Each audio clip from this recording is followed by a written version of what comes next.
கையை விடுறான். அங்கேருந்து அந்த அக்கா சொன்னான், யாராவது தூக்கத்தில் தெரியாம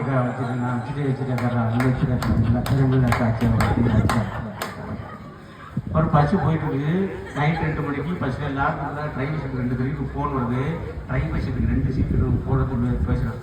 ஹலோ டிரைவர் என்னமோ ஏதுன்னு சட்டு பிரேக் அடிச்சார்ல, இந்த அப்பாவியா தூக்கிட்டாங்க.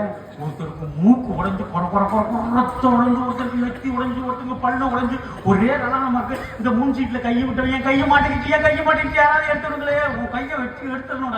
எவ்வளவு நேரமா சேட்டப்பட்டு கபடி ஒரு ஆட்சிகள் இன்னும் 4 பேர் கீழே இறங்கி போச்சு. அதே ஒரே சத்தம் பண்ணிட்டு மாட்டேங்குது. ஐயோ பட்டாடி நீ தானே கல்யாணம் பண்ண பிடிக்கிற ஒரே ரத்தமா இருக்கு.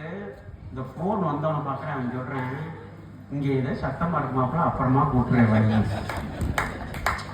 இவனாலதான் எல்லா பிரச்சனையும். ஆனா தன்னாலதான் இந்த பிரச்சனை நடக்குன்னு தெரிய இருக்கலாம். பாத்தீங்களா இருக்கிறேன். அதான் சொன்னார்ல, வயிறு வலிக்க சிரிப்பவன்